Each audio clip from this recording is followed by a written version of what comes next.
So hello students, welcome to স্যারেটলার। এবং আমাদের যেটা চলছিল পিপিআর, দ্যাট রিপ্রেজেন্টস ফর পারমার পিওয়াইকি রিভিশন।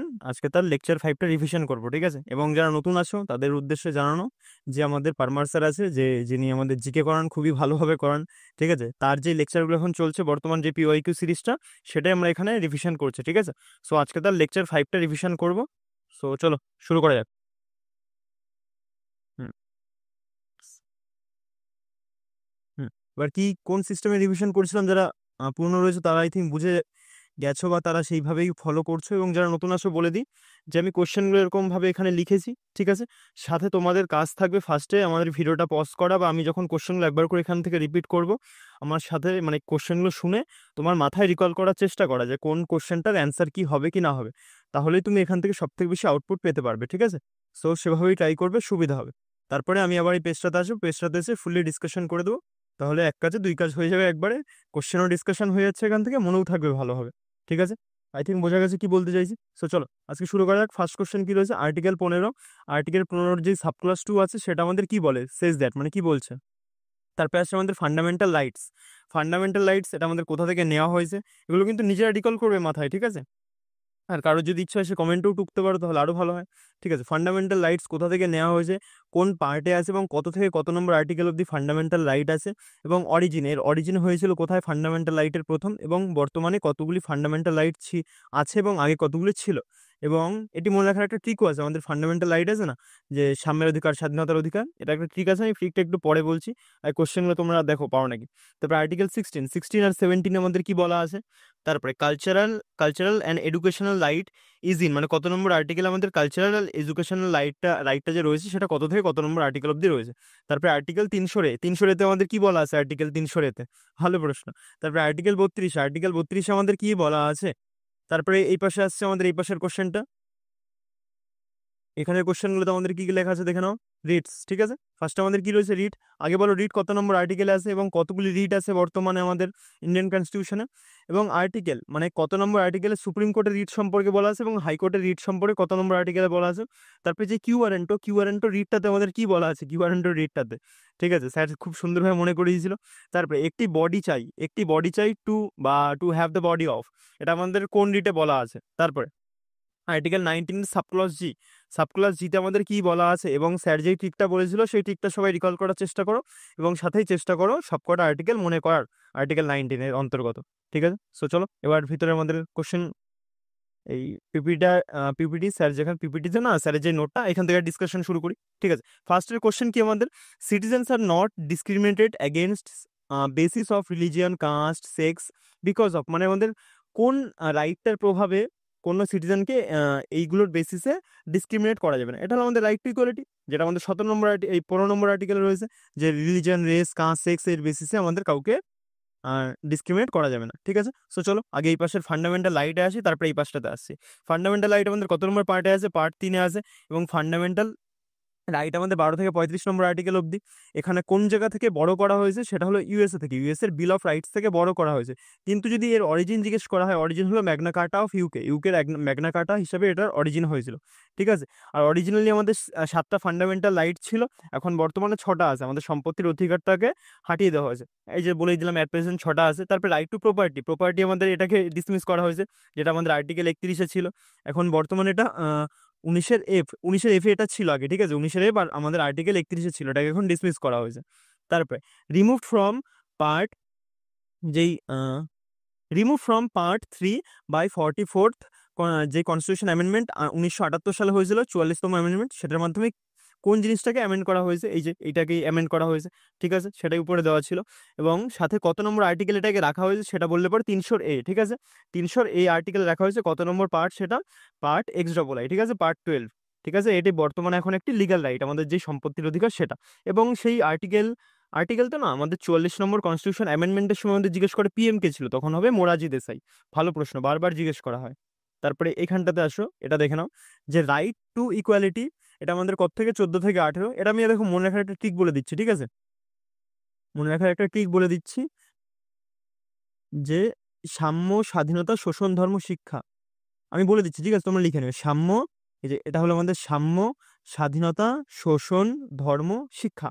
এই যে কটা ওয়ার্ড বললাম, এই কটা ওয়ার্ডটা বারবার রিপিট করা, দেখবে তোমার এমনি মনে থেকে যাবে। সাম্য, স্বাধীনতা, শোষণ, ধর্ম, শিক্ষা, মানে প্রত্যেকটা এইগুলোর অধিকার। আর লাস্টেরটা হলো আমাদের কনস্টিটিউশন রেমেডি, সেটা এমনি আমাদের আপনি আপ মনে থাকবে। ঠিক আছে, আই থিঙ্ক বোঝা গেছে। তাহলে মনে রাখতে অসুবিধা হবে না। যে ফার্স্টটা রাইট টু ইকুয়ালিটি, তারপরে রাইট টু ফ্রিডম, কত থেকে কত আছে, রাইট অ্যাগেন এক্সপ্লয়টেশন, শোষণের বিরুদ্ধে অধিকার, তারপরে রাইট টু রিলিজিয়ান, ধর্মিক স্বাধীনতার অধিকার, তারপরে আমাদের যে শিক্ষার অধিকার, এটা 29 থেকে 30, এই প্রত্যেকটা জিনিস আমাদের দেওয়া আছে। কনস্টিটিউশনাল রেমেডি সেটা করতে আর্টিকেল 32। ঠিক আছে, ঠিকটা মনে রাখবে, সাম্য, স্বাধীনতা, শোষণ, ধর্ম, শিক্ষা, তাহলে মনে থাকবে ভালো। তারপরে এবার আসো আর্টিকেল 15। আর্টিকেল 15 আমাদের, আর্টিকেল 15 নিয়ে কিন্তু একটা মুভিও আছে, দেখতে পারো, খুব ভালো মুভিটা। আর্টিকেল 15 সাবক্লাস 1-এ বলা আছে আমাদের no states shall not discriminate, মানে কাউকে নো স্টেট বা সিটিজেন বলা দরকার ছিল এখানে, shall not discriminate only on the grounds of sex, race, caste, religion and place of birth. এগুলোর ভিত্তিতে কাউকে কি করা যাবে না, ডিসক্রিমিনেট করা যাবে না। এবং 2-তে কি বলা আছে, নো সিটিজেন, হ্যাঁ 2-তে বলা আছে no citizen shall on ground of religion, এগুলোর বেসিসে কি করা যাবে না, যে ডিসক্রিমিনেট করা যাবে না। ঠিক আছে, shall be subjected to any disability. ঠিক আছে, বোঝা গেছে জিনিসটা আই থিঙ্ক। তারপরে এর আবার দুটো পার্ট আছে, এ আর বি। এ আর বিতে কি বলা আছে আমাদের, এতে হলো access to shops, public restaurant and hotel, মানে এই সব জায়গা থেকে কাউকে বঞ্চিত করা যাবে না, পাবলিক রেস্টুরেন্ট, আমাদের হোটেল, শপস, এগুলো থেকে বঞ্চিত করা যাবে না। এবং এর 2-তে কি বলা আছে আমাদের, 2-তে বলা আছে ওয়েল, ট্যাঙ্কস আর বাথিং ঘাট, এই জায়গাতে কাউকে ডিসক্রিমিনেট করা যাবে না। এবং এই আর্টিকেল 15 সাবক্লাস 3-তে আমাদের কি বলা আছে, যে কোনো মহিলা এবং যদি চিলড্রেনের জন্য যদি কোনো স্পেশাল ল তৈরি করা হয় বা স্পেশাল প্রভিশন আমাদের গ্রহণ করা হয়, তাহলে কোনোভাবে এটাকে প্রিভেন্ট করা যাবে না। বোঝা গেছে। এবং 4 নম্বর কি আছে, যে ব্যাকওয়ার্ড ক্লাসদের মানে জন্য আমরা কোনো না কোনো এখানে ল বানাতে পারবো, এই আর্টিকেল 15-এর সাবক্লাস 4-এ বলা আছে। তারপরে আসছে আমাদের আর্টিকেল 16 আমাদের সবাই জানে, যে আমাদের equality in term of public employment, মানে এমপ্লয়মেন্টের স্বাধীনতা, যদি ওটা ঠিক না পুরোপুরি। তারপরে আর্টিকেল 17-তে আছে আমাদের আনটাচেবিলিটি সম্পর্কে, অ্যাবলিশন অফ আনটাচেবিলিটি। এবং 18-তে আছে আমাদের অ্যাবলিশন অফ টাইটেলস, যে টাইটেল আমাদের বর্জন করতে হবে, যে মহারাজাধিরাজ, তারপরে এরকম অনেক টাইপের টাইটেল হয় না, এগুলো আমাদের রাখলে চলবে না। তারপরে আসছে আমাদের যে the Indian constitution of India has provision for legal enforcement on fundamental rights. ঠিক আছে, মানে কোন আর্টিকেলের মাধ্যমে আমাদের লিগাল এনফোর্স করা যায়, আমাদের ফান্ডামেন্টাল রাইটগুলোকে এনফোর্স করা যায়, সেটা হলো আর্টিকেল 32। বোঝা গেছে আমাদের। আর্টিকেল 32-তে কি বলা আছে, তার আগে আর্টিকেল 19টা আমি দেখিয়ে দিচ্ছি আগে। ঠিক আছে, আর্টিকেল 19, যেটা আমাদের স্যার কোন ট্রিক দিয়ে মনে রেখেছিল, সামরো। ঠিক আছে, এটা আর্টিকেল 19-এর সাবক্লাস এ, বি, সি, ডি, ই, এরকম করতে করতে এরকম যাচ্ছে, জি অব্দি আছে। ঠিক আছে, তারপরে এ কি ভাই মনে রেখেছি, সামরো, SAAM RO। এসে কি আছে, রাইট টু স্পিচ। তারপরে এ ফর অ্যাসেম্বলি, সেকেন্ডের এ ফর আমাদের অ্যাসোসিয়েশন, মানে তুমি অ্যাসোসিয়েট করতে পারবে, কোথাও অ্যাসোসিয়েশন তৈরি করতে পারবে। তারপরে মুভ করতে পারবে ইন্ডিয়ার যে কোনো পার্টে ফ্রিলি। তারপরে ডিসাইড, ইন্ডিয়ার যে কোনো পার্টে ঠিকঠাকভাবে তুমি বসবাস, মানে যে কোনো জায়গায় বসবাস করতে পারবে। এবং লাস্টেরটা হলো ও ফর অকুপেশন, মানে তুমি যে কোনো জায়গায় বা যে কোনো জিনিস নিয়ে ব্যবসা বাণিজ্য করতে পারো। কিন্তু হ্যাঁ, এক্সেপশন আছে, যে ড্রাগ, তারপরে চাইল্ড ট্রাফিকিং, এইসব নিয়ে করলে পরে, তারপরে প্রস্টিটিউশন, এইসব টাইপের করলে পরে হবে না। ঠিক আছে, আই থিঙ্ক বোঝা গেছে। তারপরে 19 নম্বর হলো, এবার এই পাশে 32 নম্বর আর্টিকেল আমাদের, যে রাইট টু কনস্টিটিউশন রেমিডিস। যে রাইট টু কনস্টিটিউশন রেমিডিস আমাদের কি বলা আছে, যে supreme court can issue Ritz, যখন আমাদের ফান্ডামেন্টাল রাইট মনে হবে যে বিঘ্নিত হচ্ছে, তখন সুপ্রিম কোর্ট এবং হাইকোর্ট আমাদের কি করতে পারে, এই সুপ্রিম কোর্ট করে এই 32 নম্বর আর্টিকেলের মাধ্যমে রিট ইস্যু করতে পারে, এবং আমাদের হাইকোর্ট 226 নম্বর আর্টিকেলের মাধ্যমে রিট ইস্যু করতে পারে। কখন করতে পারে, যখন আমাদের ফান্ডামেন্টাল রাইটগুলি বিঘ্নিত হয় তখন। কটা রিট আছে আমাদের, মোটমাট 5টা রিট আছে। ফার্স্টটা হলো আমাদের হেভিয়াস কার্পাস, এখানে যেই মেন টার্মটা, এটা হলো to have the body of, মানে একটি দেহ আনতে হবে। তারপরে আসে আমাদের mandamus, that means we command, মানে আমরা কমান্ড করছি। তারপরে প্রহিবিশন মানে বাধা দেওয়া, সেটাই দিয়েছে এখানে, টু ফরবিড। তারপরে আসে আমাদের সার্টিওরারি মানে টু বি সার্টিফাইড অফ, যে পোস্টটা তুমি থাকো, এটা না, এটা হলো। তারপরে 5 নম্বরটা হলো কিউয়ারেন্টো মানে কি, বাই হোয়াট অথরিটি অফ, যে তুমি কোন অথরিটিতে এই জায়গাটা হোল্ড করে আছো, সেই জন্য এই রিটগুলো ইস্যু করা হয়। এগুলো যদি আরো ডিটেলসে জানতে চাও, আমার প্রিভিয়াস কয়েকটা ক্লাস নেওয়া ছিল জিকের উপরে, দেখতে পারো বা কমেন্টও করতে পারো, আমি আরো ভালোভাবে জিনিসগুলো ডিটেলসে বুঝিয়ে দেবো। ঠিক আছে, এখানে জাস্ট আমরা রিভিশন করছি তো, তাই অত ডিটেলসে আমি বলতে পারছি না। তারপরে writ jurisdiction wider than supreme court, আমাদের যে হাইকোর্টের রিট জুরিসডিকশন, সেটা সুপ্রিম কোর্টের থেকে বড়। কেন বড়?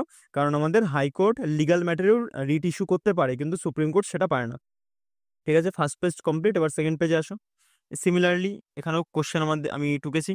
ঠিক আছে, কোশ্চেন লাগে দেখো, আমাদের স্কেডিউল 11, স্কেডিউল 11 আর 12-এ কি কি বলা আছে এবং কত নম্বর অ্যামেন্ডমেন্টের মাধ্যমে এই দুটো স্কেডিউলকে যোগ করা হয়েছে, মাথায় নিয়ে আসার চেষ্টা করো।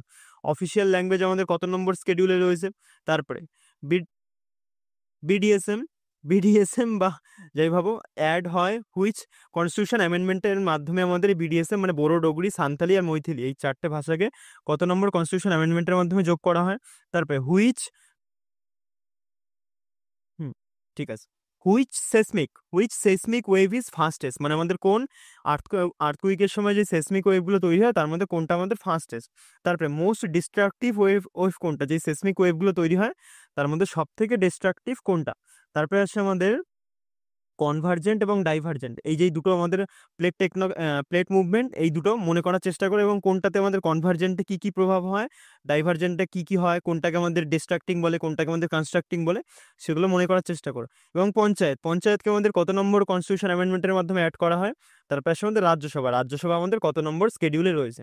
ঠিক আছে, এটা গেলো আমাদের সেকেন্ড পেজের এক্সট্রাকশন কোশ্চেন। এবার আশা করি তোমরা সবাই পজ করে বা আমার কথাগুলো শুনে নিজেরা ট্রাই করেছো। এবার ডিসকাশন আছে, ঠিক আছে। যে ফার্স্ট কোশ্চেন আমাদের 3 number, how many schedules are there in the Indian constitution. 2023 এটা বিভ্রান্ত করার জন্য দিয়েছে, এখন বর্তমানে আমাদের 12টা কনস্টিটিউশন, মানে এই কনস্টিটিউশন বলছি কেন, 12টা স্কেডিউল রয়েছে। ঠিক আছে, তাহলে স্কেডিউলগুলো মনে রাখার একটা ট্রিক আছে আমাদের, যে tears of old PM, tears O F of of তারপরে O L D old PM. ঠিক আছে, ঠিক আছে, আই থিঙ্ক কি করে মনে রাখবো, টিয়ার্স অফ ওল্ড পিএম। তাহলে টি থেকে কি আমাদের টেরিটরি জুরিসডিকশন, স্টেট আর ইউটি সম্পর্কে বলা আছে এখানে। তারপরে ই ফর এমুলমেন্টস বা ভাতা। ঠিক আছে, তারপরে আসছে আমাদের এ ফর অ্যাফার্মেশন, ওথ এবং অ্যাফার্মেশন মানে শপথ বাক্য পাঠ করা। আর ফর রাজ্যসভা, তাহলে রাজ্যসভা আমি ধরেছিলাম এটা কত নম্বর আছে, 4 নম্বরে আছে, 4 নম্বর স্কেডিউলে। তারপরে এস ফর স্কেডিউল এরিয়াস সম্পর্কে বলা আছে। ও ফর হলো আদার স্কেডিউল এরিয়াস, এই আদার স্কেডিউল এরিয়াস সম্পর্কে আমাদের জিজ্ঞেস করা হয় যে এর মধ্যে আমাদের কোনটা আদার স্কেডিউল এরিয়ার মধ্যে পড়বে, এরকম ভাবে জিজ্ঞেস করবে।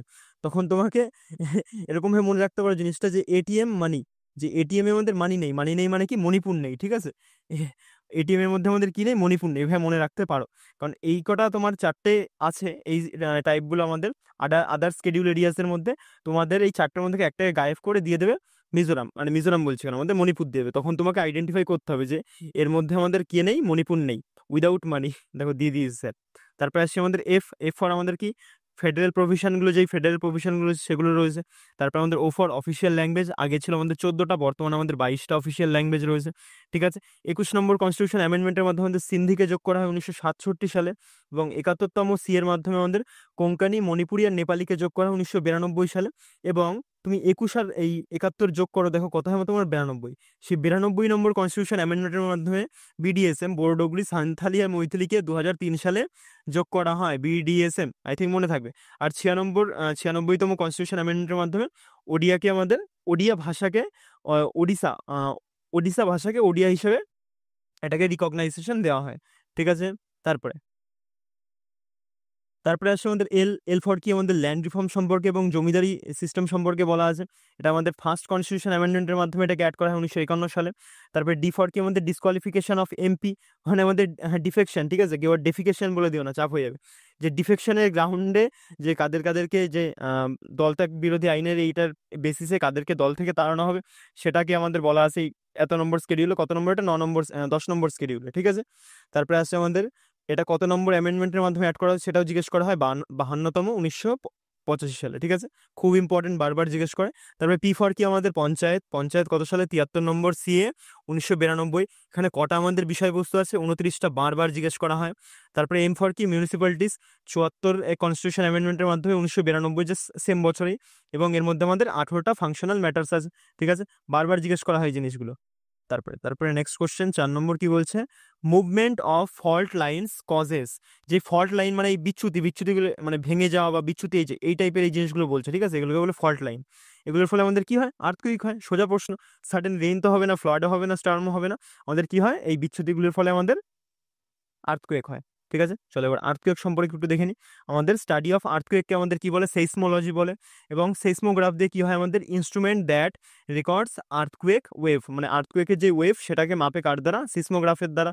ঠিক আছে, এবং রিক্টার স্কেলের দ্বারা মাপে, সেটার কতটা ইন্টেন্সিটি বা ম্যাগনিটিউড সেটা মাপে রিক্টার স্কেলের মাধ্যমে। তারপরে আসে আমাদের সেসমিক ওয়েভ আমাদের দু রকমের, একটা হলো বডি ওয়েভ আর একটা হলো আমাদের কি সারফেস ওয়েভ। ঠিক আছে, মনে রাখতে হবে এই বডি ওয়েভ আবার দু রকমের, একটা হলো পি ওয়েভস আর একটা হলো এস ওয়েভ। এবং এই পি ওয়েভ আবার কিরকম ধরনটা, এই ধরনটা দেখে নাও। পি ওয়েভ হলো ট্রাভেল ফাস্টেস্ট, মানে সব থেকে বেশি স্পিডে যেতে পারে পি ওয়েভ, এবং লংগিটিউডানাল, এবং সাথে এটা সাউন্ড, মানে লাইক সাউন্ডের মতন লংগিটিউডানাল ওয়ে, মানে এই যে এরকম এরকম ওয়েতে এই জিনিসটা আমাদের এক জায়গা থেকে আরেক জায়গায় প্রবাহিত হয়। তারপরে আসছে আমাদের স্পিড রেশিও। স্পিড রেশিও যদি জিজ্ঞেস করা হয়, এই পি ওয়েভের স্পিড সব থেকে সলিডে বেশি, তারপরে লিকুইড, তারপরে গ্যাস, ঠিক আছে, এই তিনটের মধ্যেই ও যেতে পারে। তারপরে যে এস ওয়েভ আছে, এটা হলো আমাদের ট্রান্সভার্স টাইপের, ট্রান্সভার্স ওয়েভ, এবং can not travel only in solid medium, ঠিক আছে, can travel only in solid medium, মানে শুধুমাত্র সলিডে ট্রাভেল করতে পারে এস ওয়েভটা, ওই লিকুইড আর গ্যাসে এই দুটোর মধ্যে পারে না, ঠিক আছে। তারপরে আমাদের উপরে কি ছিল, সারফেস ওয়েভ। সারফেস ওয়েভে চলে আসি। আমি তোমাদের তখন একটা প্রশ্ন করেছিলাম যে সব থেকে ডিস্ট্রাকটিভ ওয়েভ কোনটা, সেটা হলো এই সারফেস ওয়েভটা। এখানে দেখো লেখা আছে লাভ ওয়েভ বা এল ওয়েভস, এটা আরো একটা নাম এটা, ঠিক আছে, আই থিঙ্ক মনে থাকবে। তারপরে আসছে আমাদের ডাইভার্জেন্ট আর কনভার্জেন্ট। হুম হুম হুম হুম হুম, ঠিক আছে। তাহলে কনভার্জেন্ট, কনভার্জেন্ট মানে যখন দুটো এরকম প্লেট বা মাস এরকম সেম দিকে আসছে, তখন এটাই কি বলে আমাদের ডাইভার্জেন্ট, সরি ডাইভার্জেন্ট বলছি না, কনভার্জেন্ট। কন মানে টুগেদার, ঠিক আছে, সবাই মনে রাখতে পারে, রুট ওয়ার্ড। কন মানে টুগেদার, একে অপরের দিকে আসছে, ঠিক আছে। এর ফলে কি হয়, আমাদের সাবডাকশন জোন ক্রিয়েট হয়, এবং একটা আরেকটার নিচে ধসে গিয়ে কি হয়, নতুন মানে ধ্বংস হয়। এটাকে তার জন্য আমাদের ডিস্ট্রাকটিভ বলা হয়। কি বলা হয়, ডিস্ট্রাকটিভ ক্রাস্ট আমাদের মুভমেন্ট, এটাই কি বলা হয়, ডিস্ট্রাকটিভ ক্রাস্ট মুভমেন্ট, মানে এখানে ক্রাস্ট আমাদের ডিস্ট্রাক্ট হয় বা ধ্বংস হয়। আর ডাইভার্জেন্ট মানে কি, এদিকে সরে যাচ্ছে, এদিকে ডাইভার্ট হয়ে যাচ্ছে, ঠিক আছে। ফলে কি হচ্ছে, মাঝের ম্যাগমাটা আরো উপর দিকে উঠে যাচ্ছে। উপরে ওঠার ফলে নতুন ল্যান্ড তৈরি হচ্ছে, সেটা আস্তে আস্তে ঠান্ডা হয়ে গিয়ে রক তৈরি হচ্ছে। তার জন্য এটাকে আমাদের কি বলা হয়, আই থিঙ্ক দিয়েছে এখানে কনস্ট্রাকটিভ বাউন্ডারি বলা হয়, ঠিক আছে। কনস্ট্রাকটিভ প্লেট মুভমেন্টও বলা হয়, বাউন্ডারিও বলা হয়, ঠিক আছে। কজিং লাভা টু এক্সপ্লোড, বলেই তো দিলাম, যেখানে ডিস্টেন্স এটা দূরের দিকে চলে যায়, ফলে এখান থেকে লাভা এখান থেকে বেরিয়ে নতুন রক তৈরি হয়, এবং আস্তে আস্তে এখানে নতুন ল্যান্ড তৈরি হয়ে যায়। তারপরে আসছে আমাদের কনজারভেশন। কনজারভেশন মানে কি, আমাদের এটা শুধুমাত্র একটা উপর দিকে উঠছে ধরো, আর একটা ধরো নিচের দিকে এরকম নামছে, এরকম উপর নিচে মুভমেন্ট হয়। এটার ফলে আমাদের অনেক সময় আর্থকুয়েকও দেখা যায়, ঠিক আছে। ল্যাটারাল স্লাইডিং মানে উপর নিচে মুভমেন্ট হচ্ছে, ঠিক আছে। চলো 2 নম্বর পেজ কমপ্লিট হলো আমাদের। এবার আসছি আমরা 3 নম্বর পেজে। 3 নম্বর পেজের কোশ্চেনগুলো আবার সেম ভাবে ট্রাই করবে, পজ করে করে, ঠিক আছে। আর কারোর যদি স্পিড বেশি বা কম মনে হয়, সে নিজের অনুযায়ী অ্যাডজাস্ট করে নিতে পারো, ঠিক আছে, ইউটিউব থেকে। তারপরে ফার্স্ট কোশ্চেন কি আছে, স্টাডি অফ রক, রকের স্টাডিকে আমাদের কি বলে, এবং ইগনিয়াস রকের কতগুলো উদাহরণ দাও, ঠিক আছে। এক্সাম্পল অফ ইগনিয়াস রক, যেমন স্যার আমাদের গাবড়ু দিয়ে শুরু করেন, ওটা মনে করার চেষ্টা করো, ইগনিয়াস রকের উদাহরণ। তারপর আসলে আমাদের সেডিমেন্টারি রকের নামস, ঠিক আছে, নামস মানে অনেকগুলো নাম বলতে হবে, মানে উদাহরণ চেয়েছি আমি, ঠিক আছে। তারপরে আসে আমাদের মেটামরফিক রক, সেডিমেন্টারি মানে আমাদের পাললিক শিলা। তারপরে আসে আমাদের মেটামরফিক মানে রূপান্তরিত শিলা, এই রূপান্তরিত শিলার নামস চেয়েছি। তারপর হলো হাউ ইট ফর্মস, এই মেটামরফিক রকটা কিভাবে তৈরি হয়। তারপরে 3টে শব্দ আছে, পি থেকে শুরু। তারপরে source of all exogenic agents, মানে যেগুলো আমাদের কোনো একটা পাহাড় বা কোনো জিনিসগুলোকে এরোশন করে, সেই এক্সোজেনিক এজেন্টসগুলোর নাম কি, সেটা আমি চেয়েছি। তারপরে অরিজিন, সরি, ওরোজেনিক অ্যান্ড এপিরোজেনিক। ওরোজেনিক আর এপিরোজেনিক, এই দুটো টার্ম কিসের সাথে রিলেটেড, এবং এগুলোর মানে কি, সেটা একবার মাথায় নিয়ে আসার চেষ্টা করো। এবং এই এপিরোজেনিকের এজেন্টগুলো আমি জানতে চেয়েছি। তারপর হলো আমাদের কোয়ার্টজাইট, এটা আমাদের কোন ধরনের শিলা, is the example of, I মানে এক্সাম্পল, ঠিক আছে। Quartzite is the example of which rock, ঠিক আছে। চলো এবার ডিসকাশন শুরু করি। আই থিঙ্ক তোমরা পজ করে উত্তরগুলো করে নিয়েছো সবাই। First question, identify weather of the following statement, মানে কোনটা আমাদের ট্রু আর কোনটা ফলস, সেটা আমাদের চেষ্টা। চলো একবার দেখা শুরু করি। On the solidification molten magma forms sediment, না সলিড, যখন ম্যাগমা সলিডিফিকেশন হয় তখন তো আমাদের ইগনিয়াস রক তৈরি করে, প্রথমটা ভুল। দেখো তো প্রথমটা একটাতেই ভুল আছে, মানে আমাদের ফার্স্টেরটা উত্তর, মানে বাদ বাকি 3টে আমাদের এমনি ঠিক হয়ে যাবে। তাহলে কি বলছে তারপরে, igneous rock can be inclusive, হ্যাঁ ইগনিয়াস রকের দুটো ভাগ আছে, ইনক্লুসিভ আর exclusive. Under the effect of high temperature pressure sedimentary rock change, হ্যাঁ ঠিকই আছে, মানে আমাদের পিভিটি এই চেঞ্জের ফলে আমাদের সেডিমেন্টারি রক মেটামরফিক রকে পরিবর্তন হয়। তারপর একটা কি আছে, under the effect of high temperature and pressure igneous rock change to আমাদের মেটামরফিক রক, পুরো পারফেক্ট আছে, ঠিক আছে। পরের 3টে ঠিক, প্রথমটা আমাদের ভুল। আই থিঙ্ক বোঝা গেছে। এখানে দেখো ছবিটা দেওয়া আছে আমাদের, ছবিটা একবার দেখে নিও।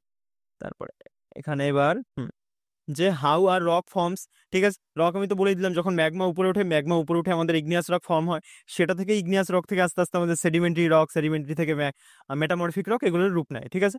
তাহলে ইগনিয়াস রকের আমাদের কয়েকটা, এই যে এখানে দিয়ে দিয়েছে, ম্যাগমা কুল হয়ে তৈরি হয় এটা, এবং উদাহরণগুলো হলো বেশি ইম্পর্টেন্ট, গাবড়ু, গ্রানাইট, ব্যাসাল্ট আর পিউমাইস হবে, পিইউএমআইসি, পিউমাইস, ঠিক আছে। পিউএমআইসি। তাহলে কি কি হলো আমাদের? গাব্রু, গ্রানাইট, ব্যাসাল্ট আর পিউমাইস। এটা দুটো ধরনের হয়, একটা হলো আমাদের ইন্ট্রুসিভ আর এক্সট্রুসিভ। ইন্ট্রুসিভ মানে সলিডিফাইজ ইনসাইড, আর সলিডিফাইড আউটসাইড মানে হলো এক্সট্রুসিভ। মানে এটা এখানে ছবি আছে দেখে নাও, যখন এই ভিতর দিকে এটা সলিডিফাই হয়ে যায় এটাকে বলা আমাদের ইন্ট্রুসিভ, এটা এবং এটা যখন বাইরের দিকে বেরিয়ে সলিডিফাই হয় এটাকে কি বলা হয় আমাদের? এক্সট্রুসিভ। তারপরে আসছে আমাদের সেডিমেন্টারি রক। সেডিমেন্টারি মানে আমাদের পাললিক শিলা। পাললিক শিলা মানে এগুলো কি সেডিমেন্টস? সেডিমেন্টস মানে যখন গঙ্গা বা কোনো আমাদের গ্লেশিয়ার যখন কোনো পাহাড়ের উপর থেকে আসে, যে সেডিমেন্টগুলো তৈরি হয়, যে নুড়ি বালি কণাগুলো, সেগুলো থেকে আস্তে আস্তে সেডিমেন্টারি রকটা আমাদের তৈরি হচ্ছে। ঠিক আছে, তাহলে ট্রান্সপোর্টেড অ্যান্ড ডেপোজিটেড এক্সাম্পল দিয়েছে কি আমাদের? স্যান্ডস্টোন আর লাইমস্টোন। ঠিক আছে, স্যান্ডস্টোন আর লাইমস্টোন এখানে এক্সাম্পল দিয়েছে। তারপরে আসছে আমাদের কি? Metamorphic rock. Metamorphic rock, this rocks are formed by recrystallisation and reorganisation of their original rock under PVT changes. এটুকু মনে রাখলেও তোমার কাজ হয়ে যাবে। পিভিটি চেঞ্জেস মানে কি? প্রেশার, তারপরে ভলিউম আর টেম্পারেচার। প্রেশার, ভলিউম আর টেম্পারেচার, এই তিনটে চেঞ্জেসের ফলে আমাদের কি কি তৈরি হয়? কি তৈরি হয়? মেটামরফিক রক তৈরি হয়। তারপরে আসছে আমাদের মার্বেল। এর উদাহরণ হলো মার্বেল আর কোয়ার্টজাইট। ঠিক আছে, জিজ্ঞেস করেছিলাম আমি। তারপরে নিচে চলে আসো। নিচে 6 নম্বর কোশ্চেন কি বলছে? All exogenic process derive their energy from, মানে এক্সোজেনিক যেই প্রসেসগুলো রয়েছে সেটা তার এনার্জি কোথা থেকে নিয়ে আসে? এটা হলো আমাদের সান থেকে নিয়ে আসে। যত এনার্জির সোর্স সব আমাদের সান থেকে নিয়ে আসে এটা। ঠিক আছে, তারপরে rotational and tidal force, polar, fleeing force, fling. ঠিক আছে, রোটেশনাল অ্যান্ড টাইডাল ফোর্স এই দুটো ভাগে ভাগ করেছে। ভাগ দুটো আগে দেখে নাও, এবং কারোর যদি এগুলোতে ডাউট হয় যে কি করে এগুলো হচ্ছে কি না হচ্ছে, বলছি ফার্স্টে স্যারের ভিডিও দেখো, তারপর না বুঝতে পারলে কমেন্ট করো, আমি কিন্তু এগুলো তাহলে ডিটেলসে ভিডিও বানিয়ে দেবো। এখানে আমি বলতে পারছি না টাইমের লিমিটেশনের জন্য। ঠিক আছে, একটা হলো দুটো ভাগ বললাম, একটা হলো এন্ডোজেনিক আর একটা কি আমাদের এক্সোজেনিক। এই এন্ডোজেনিক মানে কি? যেগুলো আমাদের ডিস্ট্রফিজম, মানে যেটা আমাদের কি করে? তৈরি করে। এন্ডোজেনিক যে ফোর্সগুলো সেটা আমাদের তৈরি করে। আর এক্সোজেনিক যে ফোর্স বা এজেন্টগুলো এটাকে বলা হয় ডেনুডেশন, মানে এটা কি করে? আমাদের ডিস্ট্রয় করে। এটা উদাহরণগুলো দেখে নাও। এক্সোজেনিক প্রসেসের লাইক ওয়াটার, উইন্ড, এগুলো আমাদের কি করে? এর ডিস্ট্রয় করে। ডিস্ট্রয় করে ছোট ছোট কণায় তৈরি করে। তারপর আসে আমাদের এন্ডোজেনিক, যেটা তো বলে দিলাম ডায়াস্ট্রোফিজম, বা এটা বিল্ড করে মানে তৈরি করে। এটার আবার তিনটে ভাগ আছে, একটা হলো ওরোজেনিক, আর একটা আমাদের এপিরোজেনিক, আর একটা আমাদের ভলকানিজম। ঠিক আছে, ওরোজেনিক মানে কি? This movements associated with the mountaineering building, মানে মাউন্টেনিং বিল্ডিং এর সাথে আমাদের অ্যাসোসিয়েটেড কোনটা? আমাদের ওরোজেনিক। যে আমাদের ওরোগ্রাফিক রেনফল আছে সেটা থেকেও মনে রাখতে পারো তোমরা। তারপরে আসে আমাদের এপিরোজেনিক। এপিরোজেনিক মানে কি? This movement involve broad regional uplift or subsidence subsidence of earth crust, মানে এটা বড় আকারে হয়। বোঝা গেছে? এখানে movement involve broad and regional uplift, মানে বড় আকারে এই যে মুভমেন্টটা সেটা হয়। তারপরে আসে আমাদের ভলকানিজম। ভলকানিজম মানে আশা করি সবাই বুঝতে পেরেছো। দিস প্রসেস মোল্টেন রক, মানে যেটা আমাদের ম্যাগমা নামে পরিচিত, সেটা আমাদের কি হয়? আর্থের থেকে বাইরের দিকে বেরিয়ে আসে এবং সেটা সলিডিফাই হয়ে আমাদের নতুন ক্রাস্ট সেটা তৈরি করে। তারপরে আমাদের এর উদাহরণ আই থিঙ্ক দিয়ে দিয়েছে, হিমালয়াস আর আরাভালি। আর এই পাশে কি কি দিয়েছে? আমাদের এন্ডোজেনিক ফোর্স যখন বেশি হয় তখন আমাদের বলতো কি হচ্ছে? এই যেমন আমাদের হিমালয় কিন্তু আমাদের এন্ডোজেনিক ফোর্সটা বেশি, ফলে কি হচ্ছে? ওর হাইট কিন্তু এখনো ইনক্রিজ করছে হিমালয়। আর যেটা আমাদের আরাভালির এক্সোজেনিক, মানে বাইরের দিকে, মানে ইরোশনটা বেশি হচ্ছে। ইরোশনটা বেশি হওয়ার ফলে ওর যে আস্তে আস্তে ওর ডিক্রিজ করছে হাইট আরাভালির। ঠিক আছে, সেই জিনিসটা এখানে বুঝিয়েছে। তারপরে হুম এখানে এই এন্ডোজেনিক আর এক্সোজেনিক ফোর্স সম্পর্কে এখানে বলেছে, একবার দেখে নিও। Not that much important, just আমাদের উদাহরণগুলো দিয়েছে, যে রেইন ওয়াটার, গ্রাউন্ড ওয়েদার, গ্লেশিয়ার্স। ঠিক আছে, কোন কোনটার মাধ্যমে ইরেশন হয় একবার দেখে নিও। তারপরে অর্থার হোমস আমাদের কোন একটা থিওরি দিয়েছিল? সেটা আমাদের কনভেনশনাল কারেন্টের থিওরি। অর্থার হোমস দিয়েছিল। এটা মানে কি? আমাদের রেডিও অ্যাক্টিভিটি লস প্রমিন প্রিমর্ডিয়াল হিট, মানে রেডিও অ্যাক্টিভিটির ফলে আমরা কি লস করি বলতো? প্রিমর্ডিয়াল প্রি প্রিমর্ডিয়াল যে হিটটা, একদম যে আগের প্রিমর্ডিয়াল হিটটা, সেটা আমরা লস করি কার ফলে? এই রেডিও অ্যাক্টিভিটির ফলে। এটা আমাদের কি? Convection current. এটা আমাদের এই থিওরিটা কে দিয়েছিল? Arthur Holmes. আই থিঙ্ক মনে থাকবে। তারপরে 3 নম্বর পেজে আসি। হুম 3 নম্বর তো না, আই থিঙ্ক 4 নম্বর পেজ। চল, 4 নম্বর পেজে আমাদের কি বলছে? 16 যে মহাজন পদ, সেখান থেকে এখানে প্রশ্ন তৈরি হয়েছে যে 16 মহাজন পদের যে আমরা সোর্স আমরা কোন কোন বই থেকে পাই। ঠিক আছে, এবং যে পটরি, এই 16 মহাজনের সময় আমরা কোন, মানে কি রঙের পটরি দেখতে পেয়েছিলাম। তারপরে আসলে আমাদের চম্পা হলো কোন আমাদের মহাজন পদের ক্যাপিটাল? তারপরে বৎস, বৎসর ক্যাপিটাল কি সেটা আমি চেয়েছি, যে বৎস মহাজন পদ সেটার ক্যাপিটাল কি সেটা চেয়েছি। তারপরে মল্ল, মল্ল মহাজন পদের ক্যাপিটাল চেয়েছি। তারপরে চেদি, চেদি মহাজন পদের ক্যাপিটাল চেয়েছি, মনে করার চেষ্টা করো। তারপর হলো আমাদের গৌতম বুদ্ধ, গৌতম বুদ্ধ সম্পর্কে যত ডিটেলস মনে পড়ার মানে মনে তোমার পড়তে পারে সব মনে করার চেষ্টা কর, যে কোথায় জন্মগ্রহণ করেছিল, কত সালে জন্মগ্রহণ করেছিল, কোন প্লেসে জন্মগ্রহণ করেছিল, কত সালে মারা যায়, কত সালে মারা যায়, কোন জায়গাতে মারা যায়, এবং ওনার যেই মৃত্যুটা আমরা কি নামে পরিচিত, মানে মৃত্যুটা কি নামে পরিচিত। তারপরে কত বছর বয়সে উনি বাড়ি ছাড়েন, লেফট হোম ইজ কল্ড, মানে কি না এই বাড়ি ছাড়াটাও কি নামে পরিচিত, সবকটার নাম আছে, ঠিক আছে। তারপরে নির্বাণ, নির্বাণ মানে কি আমাদের, নির্বাণ লাভ মানে কি, বেঁচে থাকা না মরে যাওয়া না জ্ঞান লাভ করা, কি হবে বলো তোমরা, মাথায় আনার চেষ্টা করো। তারপরে আমাদের ফার্স্ট সারমান, ফার্স্ট সারমান বা প্রথম ইনি বাণী কোথায় প্রচার করেছিল, কোন জায়গাটাতে, এবং ইজ কল্ড, যে ফার্স্ট যে সারমান সেটা আমাদের কি নামে পরিচিত। এবং লোটাস, এই ওনার ওনার অনেক কটা সিম্বল আছে, সিম্বলগুলো আমাদের লোটাস, তার মধ্যে একটা সিম্বল হলো লোটাস। লোটাস সিম্বলটা আমাদের কোন জিনিসটাকে ডিফাইন করে, এবং স্তূপ সিম্বলটা আমাদের কোন জিনিসটাকে ডিফাইন করছে সেটা বলতে হবে। আই থিঙ্ক আর কোশ্চেন আছে নিচে, না এটা পরের পেজে। তাহলে এই পেজটা দেখে নাও। তাহলে আমাদের মহাজন পদ কটা ছিল দ্যাট টাইম, 16টা মহাজন পদ ছিল, ঠিক আছে। 16টা মহাজন পদ ছিল। এর আমাদের যেই উদাহরণগুলো বা 16টা মহাজন পদ যে এক্সিস্ট করতো সেটা আমরা কোথা থেকে জানতে পেরেছিলাম, অঙ্গুত্তর নিকায়, যেটা আমাদের একটা বুদ্ধিস্ট টেক্সট, আর একটা আমাদের কি ভগবতী সূত্র, যেটা আমাদের জৈন টেক্সট, সেখান থেকে পেয়েছিলাম। এবং দ্যাট টাইম আমাদের একটা পটরির প্রচলন ছিল, সেটা হলো north black polished ware, NP NBPW, ঠিক আছে, নর্থ ব্ল্যাক পলিশড ওয়্যার, এই যেই পটিটা সেটা প্রচলন ছিল। এবার এই ইম্পর্টেন্ট জায়গাটা একবার দেখে নাও ভালো করে, এই চারটা, যে আমাদের অঙ্গ, ঠিক আছে, এই অঙ্গর যেই মহাজন পদ, অঙ্গ মহাজনের পদের ক্যাপিটাল কি ছিল আমাদের, চম্পা, এমন মনে রাখতে পারে চম্পার অঙ্গ, ঠিক আছে। ডিটেলসে যাচ্ছি না আমি। তারপরে মগধ, মগধ হলো আমাদের গ্রীবরোজ বা রাজগৃহ। তারপর আমাদের কাশি, তো কাশি এগুলো সোজাগুলো দেবে না। তারপরে বৎস, বৎস হলো কুশাম্বী, মনে রাখবে কুশাম্বী নামে একটা বাচ্চা আছে, সেটাকে আমি বৎস বলে রাখছি, কুশাম্বী বৎস, হয়। তারপরে কোশালা, কোশালা কি আমাদের শ্রাবস্তি, কোশালা শ্রাবস্তি, কোশালা শ্রাবস্তি, 3-4বার এরকম রিপিট করো, মনে থেকে যাবে, মানে আমি যেভাবে মনে রেখেছি। তারপরে আছে আমাদের সুরসেনা, সুরসেনা কি আমাদের মাথুরা, সুরসেনা মাথুরা, সুরসেনা মাথুরা, এরকম 5-6বার রিপিট মারো, বা তার থেকে বেশিও হতে পারে তোমার, এরকম রিপিট মারো, মনে থেকে যাবে। তারপর আসছে কি আমাদের পাঞ্চালা, পাঞ্চালা কি আমাদের, পাঞ্চালার কি আমাদের কাপ্পেলিয়া, মনে থাকবে। কুরু, কুরু কি ইন্দ্রপ্রস্থ, এটা তো সোজা, এটা মনে এমনিই থাকবে। তারপরে মৎস্য, মৎস্য কি আমাদের বৃহৎনগর, ঠিক আছে, বৃতানগর আমাদের মৎস্য, এটা কোথায় অবস্থিত, জয়পুরে অবস্থিত। তারপরে ছেদি, ছেদি তো আমাদের সোজা, এটা ছেদি হলো বান্দা, ছেদির কি বান্দা, ছেদির ক্যাপিটাল বান্দা, স্যার মনে রাখতে বলেছিল ছেদি সিং, ছেদি সিং বান্দা বহুত আচ্ছা হয়, ঠিক আছে। তারপর আমাদের আভান্তি, আভান্তি এটা কোথায় আমাদের উজান বা আমাদের মাহিষ্মতিতে অবস্থিত, আভান্তি, বাহুবলী, ঠিক আছে। তারপরে আমাদের আছে গান্ধার, গান্ধার তো তাকশিলা আমাদের বিহার, না গান্ধার, গান্ধার কোথায় আমাদের তক্ষশিলা, নট বিহার। তারপর আসে আমাদের কম্বোজ, কম্বোজ কি এটা কিন্তু রাওয়ালপিন্ডিতে, ঠিক আছে, আমাদের যে পাকিস্তান প্রভিন্স সেটাতে রাওয়ালপিন্ডিতে অবস্থিত, গান্ধার, তক্ষশিলা। তারপর আছে আমাদের কম্বোজ, কম্বোজ কোনটা আমাদের পঞ্চা। তারপর আসে আমাদের অসমক, অসমক কি আমাদের পাইথান, পাইথান বা প্রতিষ্ঠান, এভাবে মনে রাখতে হবে। ভিজ্জি, ভিজ্জিটা বারবার জিজ্ঞেস করা হয়, ভিজ্জি হলো আমাদের বৈশালী, ভিজ্জি বৈশালী। আর মল্ল হলো কুশিনার, ভিজ্জি বৈশালী মল্ল কুশিনার। যেগুলোতে অ্যারোগুলো আমি বারবার দিয়েছি না, ওগুলো বেশি ইম্পর্টেন্ট, ওগুলো আগে মুখস্থ করবে, তারপরে পরেরগুলো। তারপরে আসে আমাদের at which of the following places did Lord Buddha gave his first সারমন, কোথায় প্রথম সারমন দিয়েছিল, সেটা হলো সারনাথে, ঠিক আছে। প্রথম বাণী কোথায় দেয় আমাদের, সারনাথে দেয়। এবং এনার সম্পর্কে দেখে নি, কত সালে ইনি জন্মগ্রহণ করেন, 563 BC, কোথায় জন্মগ্রহণ করেন, লুম্বিনী, নেপালে।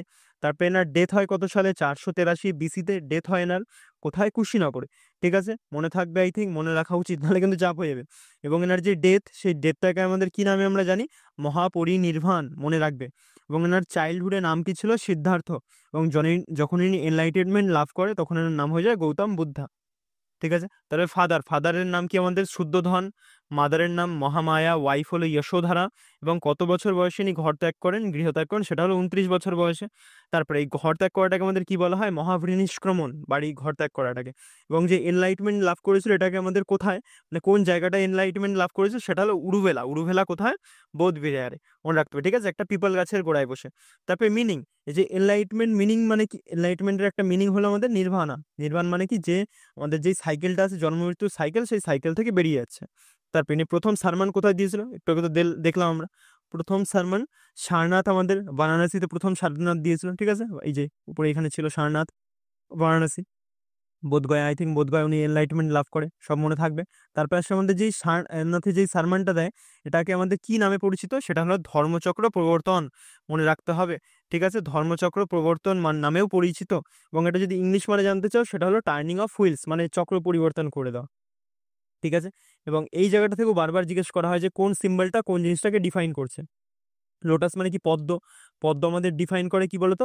যেই জন্মটাকে আমাদের ডিফাইন করে পদ্ম। এখানে লেখা আছে I think symbol of purity. লেখা নেই, আমি বলে দিচ্ছি, ঠিক আছে, এখানে লেখা নেই, তাও আমি বলে দিচ্ছি যে আমাদের পদ্ম কি ডিফাইন করে? পদ্ম ডিফাইন করে আমাদের জন্ম। এবার এই যে আমাদের এই চক্রটা আসে ধর্মচক্র, এই ধর্মচক্রটা আমাদের কোন জিনিসটাকে ডিফাইন করছে? এর যে আমাদের যেই চক্রগুলো আছে না মাঝে, সেই চক্রটা আমাদের কোন জিনিসটাকে ডিফাইন করে?